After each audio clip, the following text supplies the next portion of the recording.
ఓం శ్రీ సాయిరామ్. సాయి బంధువులారా, ఆత్మస్వరూపులారా, ప్రేమస్వరూపులారా, మనం శ్రీ సాయి సచేత్ర ద్వారా శ్రీ ప్రతి నారాయణరావు గారు ట్రాన్స్లేట్ చేసినటువంటి బాబాగారి జీవిత చరిత్ర, శ్రీ సాయి సచరిత్ర ద్వారా బాబాగారి నోటి నుంచి వెలువడినటువంటి అమృత వాక్కులను ఒకసారి మననం చేసుకుంటున్నాం. బాబాగారు ఇచ్చిన మేరకు విశ్లేషణ చేసుకుంటున్నాం. ఈరోజు 12వ అధ్యాయంలో బాబాగారి నోటి నుంచి వెలువడినటువంటి వాక్కులు చూద్దాం. ఎప్పుడు తిరిగి ఇంటికి పోయేదవు అని బాబాగారు అడిగారు. ఎవరిని? కాకా మహాజన్ని. కాకా మహాజని ఎప్పుడు పడితే అప్పుడు షిరిడీకి పరిగెత్తుకుని వచ్చేసేవాడు. ఒక్కోసారి తను పనిచేసే చోట యజమానికి చెప్పి వచ్చేవాడు, ఒక్కోసారి యజమానికి చెప్పకుండా వచ్చేసేవాడు. మనసులో ఎప్పుడు షిరిడీకి వెళ్ళాలనిపిస్తే అప్పుడు వచ్చేసేవాడు. ఆ విధంగా ఉండేది అతని భక్తి. ఈసారి షిరిడీకి వెళ్ళి ఒక వారం రోజులు షిరిడీలో ఉండాలి అని నిర్ణయం చేసుకొని వచ్చాడు పాపం. కానీ అతను వచ్చి బాబా పాదాలు నమస్కారం పెట్టగానే బాబా ఇలా అడిగాడు, ఎప్పుడు తిరిగి ఇంటికి పోతావు అన్నాడు. అతను ఏం చెప్పాలో అర్థం కాలేదు. వారం రోజులు ఉండాలని వచ్చాను. వచ్చిన వెంటనే బాబాగారు ఇలా అడుగుతున్నారు ఏమిటి? ఒక గొప్ప భక్తుడు కాబట్టి, గురువు యొక్క గొప్పతనం తెలిసినవాడు కాబట్టి, శిష్యుని లక్షణాలు ఉన్నవాడు కాబట్టి అతను ఒక వారం రోజులు ఉండి వెళ్దామని వచ్చాను బాబా అని అనలేదు. అలా అంటే అది తన అభిప్రాయాన్ని చెప్పినట్టు అవుతుంది. కానీ బాగా తెలిసిన వాళ్ళు, శిష్య లక్షణాలు ఉన్నవాళ్ళు, గురుతత్వం ఎరిగిన వాళ్ళు, గురువు మీదే పూర్తిగా భారం వేసిన వాళ్ళు మాట్లాడే తీరు, ఆలోచన వేరే ఉంటాయి. అవి అంత తొందరగా రావు. ఎన్నో సాధనా ఫలితంగా, ఎన్నో జన్మల సంస్కార ఫలితంగా అలాంటి గొప్ప సంస్కారం అలవడుతుంది. అతను ఏమన్నాడంటే, మీరు ఎప్పుడు వెళ్ళమంటే అప్పుడు వెళ్తాను బాబా అన్నాడు. బాగా ఆలోచించండి. అతను వారం రోజులు ఉండాలి షిరిడీలోనే వచ్చాడు. ఎవరైనా సరే బాబాగారు అడిగిన ప్రశ్నకి నువ్వు ఎప్పుడు తిరిగి ఇంటికి పోతావనంటే, మనం వారం రోజులు ఉండాలని వచ్చాం కదా, కాబట్టి ఆ మాట చెప్పడంలో తప్పే ఉంది. అందులో పెద్ద తప్పు కూడా అనిపించదు. కాబట్టి ఖచ్చితంగా మీరైనా నేనైనా వారం రోజులు ఉండి వెళ్దామని వచ్చాను బాబా, వారం రోజుల తర్వాత వెళ్తాను అంటాం. అదేమి తప్పుడు వాక్యం కాదు, గురు ధిక్కారం కాదు. కాబట్టి నిర్భయంగా అదే మాట చెప్తాం. కానీ అతను అలా చెప్పలా. మీరెప్పుడు వెళ్ళమంటే అప్పుడు వెళ్తానన్నాడు. ఇది పూర్తిగా గురువు మీద భారం వేసినటువంటి స్థితి, పూర్తిగా గురువుకు శరణాగతి చేసిన భక్తుల లక్షణం. ఇది అంత సులభంగా రాదు. ఇంకా చెప్పాలంటే మనలాంటి వాళ్ళు వారం రోజులు ఉండి వెళ్దామని వచ్చాను బాబా అంటాం. అప్పుడు కనుక బాబా అలా వద్దు, రేపే వెళ్ళిపో అంటే, అదేమిటి బాబా, వారం ఉందామని వచ్చాను బాబా, మీ సన్నిధానంలో మీ దగ్గర వారం రోజులు ఉండి హాయిగా గడపాలని వచ్చాను, మీరేంటి అప్పుడే వెళ్ళిపోమంటారు? ఇలాగా ఒక 4-5 సార్లు ఆయన అన్నదానికి మళ్ళీ వ్యతిరేకంగా అంటూ, బతిమలాడుతూ, మన అభిప్రాయాన్ని ఎలాగోలాగా ఆయన ఓకే అనేలాగా చేసే వరకు మాట్లాడుతూనే ఉంటాం. ఇది మనకు తెలిసిన జ్ఞానం. కానీ కాకా మహాజని అలాంటి అజ్ఞాని కాదు. అలా గురువు దగ్గర, గురువు నోటి నుంచి ఒక మాట వచ్చిన తర్వాత కూడా మళ్ళీ మాట్లాడుతూ ఆయన ఒప్పించాలని చూస్తున్నారు అంటే వారు అజ్ఞానులు. ముఖ్యంగా బాబా లాంటి గురువుల దగ్గర, అందరి దగ్గర నేను చెప్పను, బాబా గారి లాంటి గురువు దగ్గర, సర్వజ్ఞుడైన గురువు దగ్గర, అన్నీ తెలిసిన వారు ఆయన ఊరికనే అంటాడా రేపు వెళ్ళిపోమ్మని? అలా అన్నాడంటే ఖచ్చితంగా ఏదో ఉంది. అలాగే ఎప్పుడు వెళ్తావంటే వారం రోజుల తర్వాత వెళ్దాం అనుకుంటాను అని మన అభిప్రాయం తెలియజెప్తే ఇంకా ఆయనకు శరణాగతి చేసినట్టుగా ఏమవుతుంది? శరణాగతి చేసిన వాళ్ళు ఏమనాలి? మీ ఇష్టం బాబా, మీరు ఎప్పుడు వెళ్ళమంటే అప్పుడు వెళ్తారు. అంటే ఆయన ఏం చెప్తే అది చేస్తూ జీవించడం అలవాటు చేసుకున్న వాళ్ళకి, ఆయన మాటే వేదవాక్కుగా జీవించే వాళ్ళకి మాత్రమే వచ్చే గొప్ప సంస్కారం, గొప్ప శిష్య లక్షణం, గొప్ప భక్తి. ఈ చిన్న చిన్న దాంట్లోంచి మనం చాలా పెద్ద పెద్ద సాధనలు నేర్చుకోవచ్చు గురుమార్గంలో.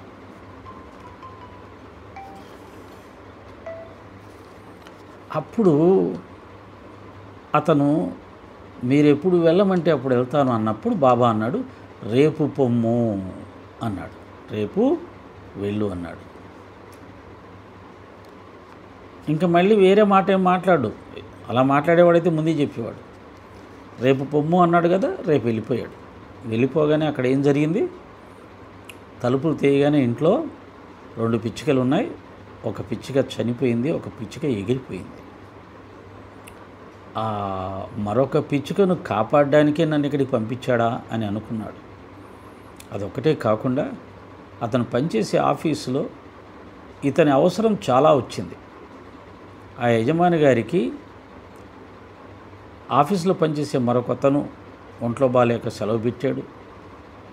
కాకా మహాజన్ అవసరం ఆఫీసులో చాలా ఉంది. ఆ సమయంలో కనుక అతను రాకపోతే అతని మీద ఏదైనా సీరియస్ యాక్షన్ తీసుకునేవాడేమో. అలాంటి విపత్కర పరిస్థితిని సాయినాథుల వారు సర్వజ్ఞుడు కాబట్టి గ్రహించి తన భక్తుడికి ఇబ్బంది లేకుండా ఉండటానికి వెంటనే పంపించేశాడు. కాబట్టి బాబా ఏం మాట్లాడినా ఏం చేసినా అది మన మంచికే అని తెలుసుకున్నవారు బాబా ఏం చేసినా సంతోషంగా స్వీకరిస్తారు. ప్రస్తుతానికి మనకు కష్టం వచ్చినట్టుగా అనిపించి ఉండవచ్చు, ఇబ్బంది అనిపించి ఉండవచ్చు. కానీ ఆ ఇబ్బంది వల్ల కూడా మనకు మరొక గొప్ప ప్రయోజనం జరిగి ఉండవచ్చు. నాకు అనిపిస్తుంది, మొన్న నేను నెల్లూరు దగ్గర ఉన్న చెన్నూరు సత్సంగానికి వెళ్ళాను. అలా వెళ్ళిన సమయంలో ఆ రైల్వే స్టేషన్లో ప్లాట్ఫామ్ ఎక్కి దిగేటప్పుడు ఏదో చిన్న కాలుకి ఓ దెబ్బ తగిలింది. నాకు ఏదైనా చిన్న దెబ్బ తగిలితే ఏదో కోతిపుండు బ్రహ్మరాక్షసి అంటారు కదా, అలా అవుతుంది.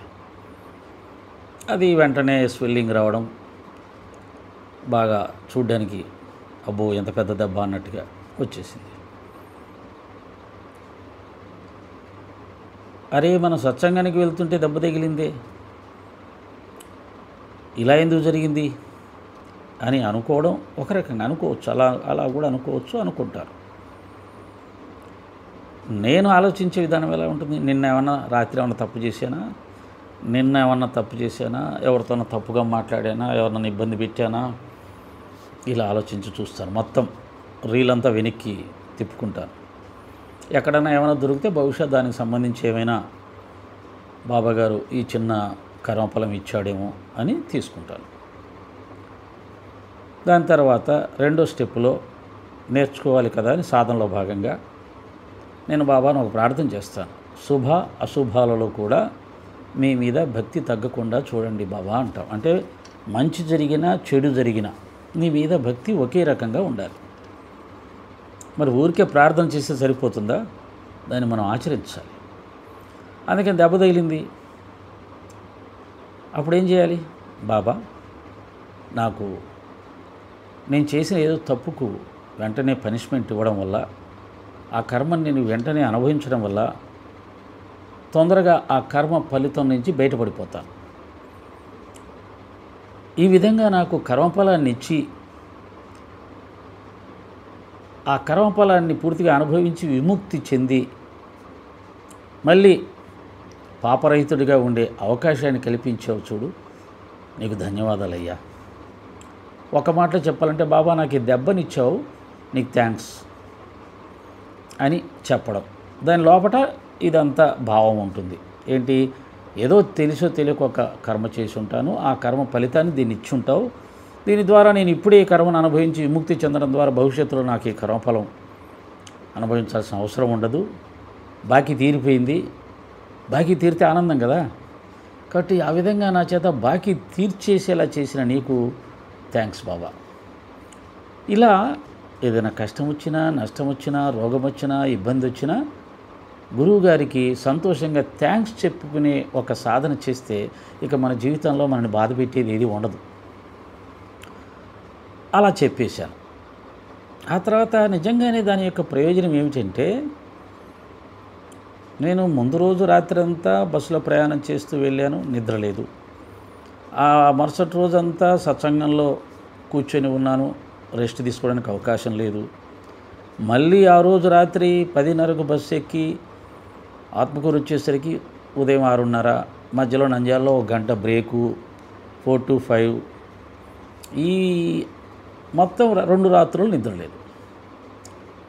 వచ్చిన వెంటనే మళ్ళీ మధ్యాహ్నం బయలుదేరి కర్నూలు వెళ్ళి కర్నూలు నుంచి హైదరాబాద్ వెళ్ళాలి అని టికెట్లు కూడా రిజర్వేషన్ చేసుకోవడం జరిగింది. ఏదో కాస్త ఇంపార్టెంట్ ప్రోగ్రాం ఉంది, వెళ్ళాలి అనుకొని చేసేసాను.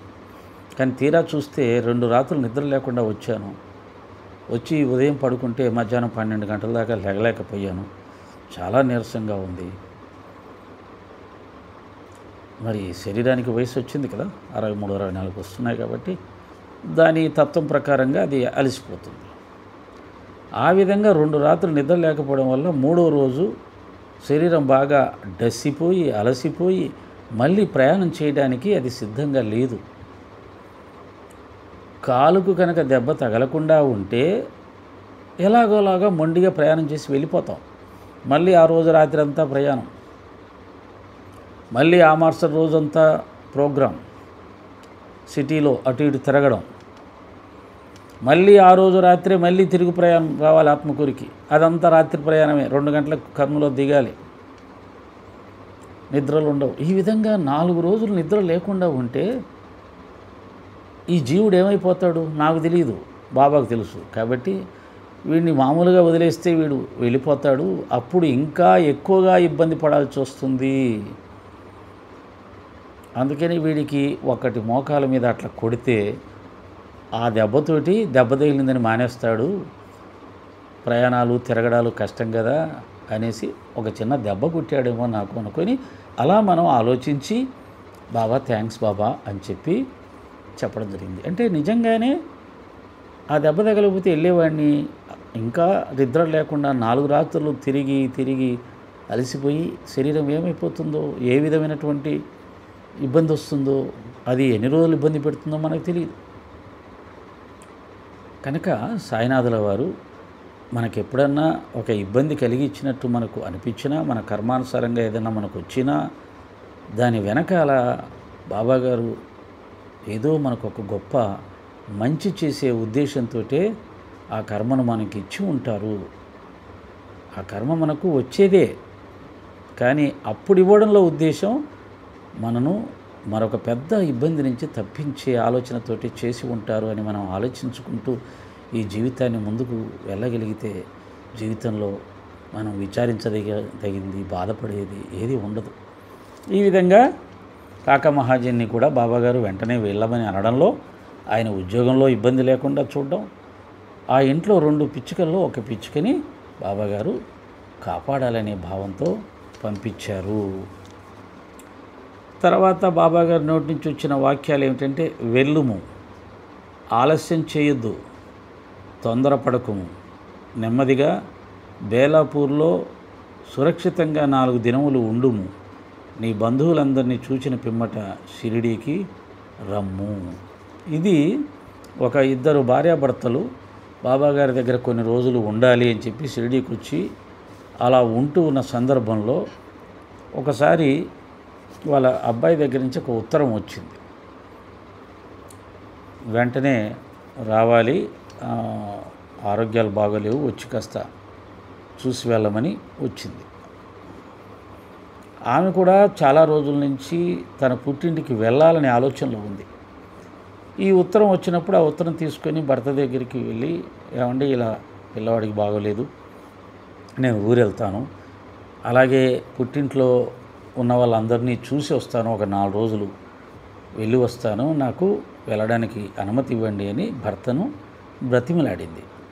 అయితే మామూలుగా మన భారతదేశంలో ఆ కాలంలో భర్త ఏం చెప్తే అంతే, ఎప్పుడు చెప్పినట్టుగానే శిష్యుడికి గురువు ఎంతో భార్యకు భర్త అంతగా ఉండేది. అంటే గురువు యొక్క వాక్యాన్ని ఏ విధంగా అయితే శిష్యుడు శిరసావహిస్తాడో, కాదనకుండా పాటిస్తాడో, భర్త యొక్క వాక్యాన్ని భార్య కూడా అలా పాటించేది మన భారతీయ సంప్రదాయంలో.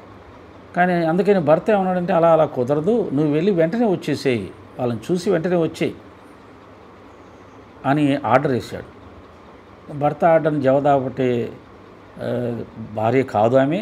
ఆ రోజులు కూడా అలాంటివి కాదు కాబట్టి ఆమె చేసేది లేక సరే బాధపడుతూ అలా ఉండిపోయింది.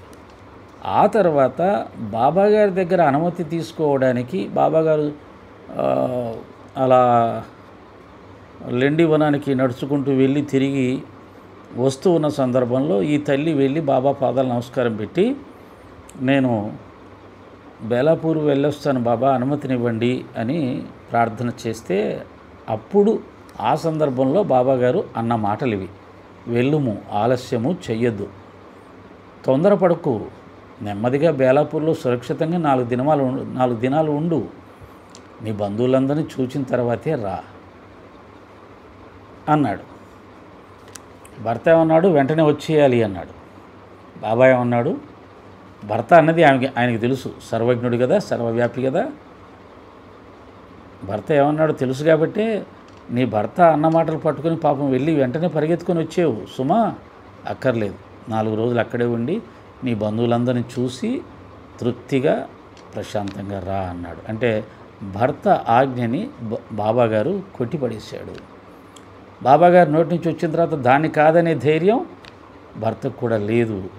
కాబట్టి అతను నోరు మూసుకొని ఉన్నాడు. ఆమె చాలా సంతోషంగా బాబాగారి పాదాలకు నమస్కరించి వెళ్ళి పుట్టింట్లో 4 రోజులు గడిపి ఆనందంగా వచ్చింది. ఇలా బాబాగారు తన భక్తుల యొక్క చిన్న చిన్న కోరికల్ని కూడా ఎంతో చక్కగా గ్రహించి, వాళ్ళ కోరికలు తీర్చి, వాళ్ళ ముద్దు ముచ్చట్లు తీర్చి, వాళ్ళు ఆనందపడుతూ ఉంటే చూసి ఆనందించేవాడు ఒక కన్న తల్లిలా, ఒక కన్న తండ్రిలా.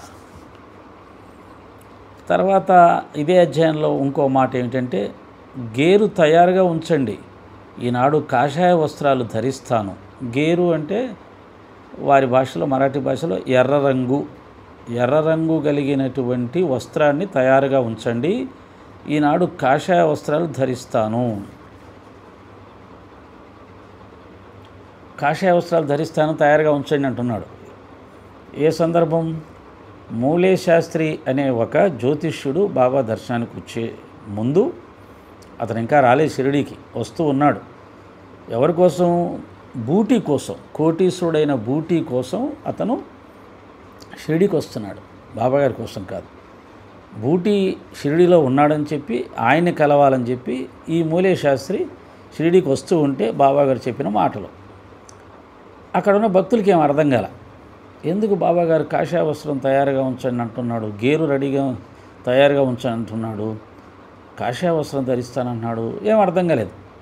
సరే ఇప్పుడు అర్థం కాదులే, తర్వాత అదే తెలుస్తుంది అని వాళ్ళకి తెలుసు. బాబా ఏదో అంటాడు, అది అర్థం కాదు, అప్పుడు తర్వాత అర్థమైపోతుంది. అంతా అయిపోయిన తర్వాత ఓహో దీనికోసం అన్నాడా అని. ఆ మూలే శాస్త్రి వచ్చాడు.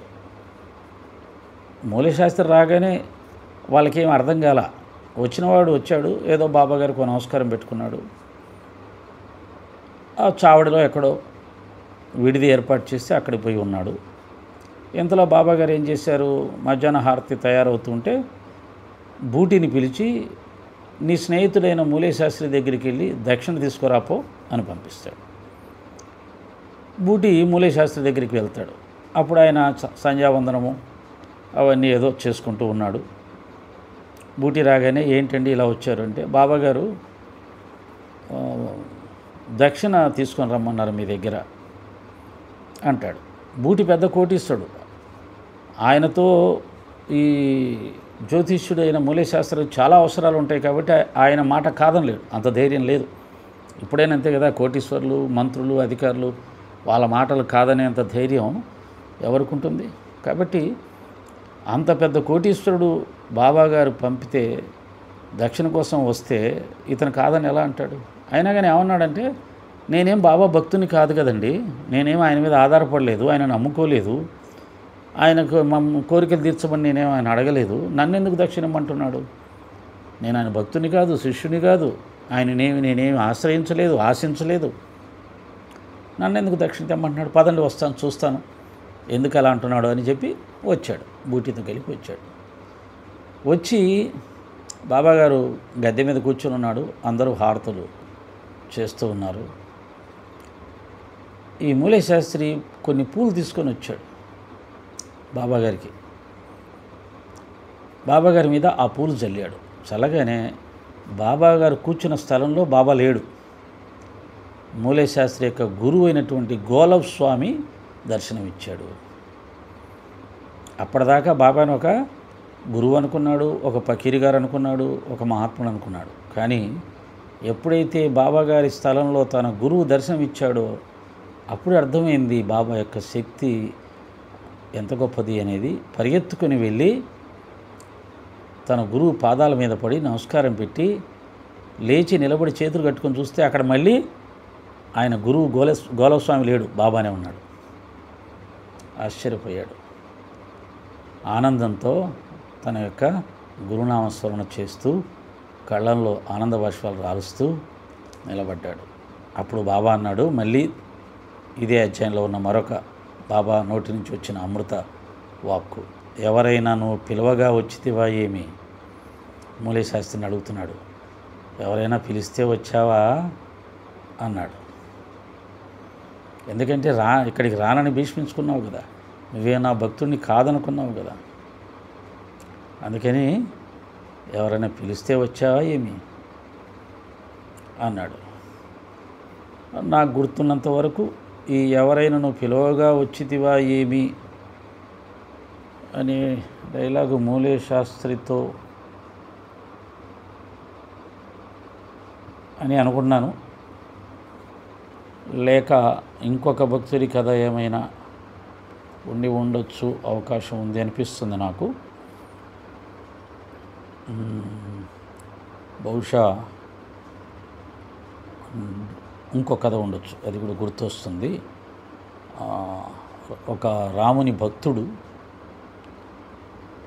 బాబాగారి దర్శనానికి వచ్చేటప్పుడు బాబాగారికి నేను నమస్కారం పెట్టను, ఆయన ముస్లిం కదా, నేను రామభక్తుని కదా, మరి బాబాగారికి నేను నమస్కారం అలా పెడతాను. ఇప్పట్లాగే ఇప్పుడు కూడా తయారయ్యారు కదా ఒక బ్యాచ్, అప్పుడు కూడా అటువంటి బ్యాచ్లు ఉండేవి. బాబాగారిని ముస్లిం అనుకుని వ్యతిరేకించే బ్యాచ్లు అప్పుడు కూడా ఉన్నాయి. అయితే అతని స్నేహితుడు ఏమన్నాడంటే, నువ్వేమీ నమస్కారం పెట్టక్కర్లేదయ్యా, అక్కడ నమస్కారం పెట్టమని కూడా ఎవరు అడిగేవాళ్ళు లేరు, పర్వాలేదు, ఊరికే చూద్దు కానీ రా నాతో పాటు అంటే వచ్చాడు. అప్పుడు వచ్చినప్పుడు బాబాగారు ఆ వచ్చిన వ్యక్తికి శ్రీరామచంద్రమూర్తిగా దర్శనం ఇస్తాడు. అప్పుడు అతనికంటే తన స్నేహితుడి కంటే ముందు అతనే వెళ్ళి పాదాల మీద పడి నమస్కారం పెడతాడు. స్నేహితుడు అడుగుతాడు, అదేంటి నమస్కారం పెట్టనన్నావు కదా, పెట్టేవేంటి అని. ఏం లేదు, అసలు అతను ముస్లిం ఎలా అవుతాడు, సాక్షాత్తు శ్రీరామచంద్రుడైతే అని అంటాడు. అలా అతనికి అతి సులభంగా ఎంతోమంది మునులు తలకిందులుగా సంవత్సరాల తరబడి తపస్సు చేసినా కానీ శ్రీరామ దర్శనాన్ని సాయిబాబా వారు అతనికి అతి సులభంగా ప్రసాదించాడు. అలా చాలామందికి రామదర్శనాన్ని అతి సులభంగా ప్రసాదించాడు. అది గురువు యొక్క గొప్పతనం. ఆ తర్వాత అతను చావల్లో ఉన్నప్పుడు బాబా దర్శనానికి బాబా అనుమతి అయ్యే వరకు నేను దర్శనానికి రాను అని ఆ కథ నాకు గుర్తు రావట్లేదు. బహుశా 12వ అధ్యాయం కదా, ఇప్పుడే చూస్తాను, ఉన్నాను ఎందుకు. 12వ అధ్యాయం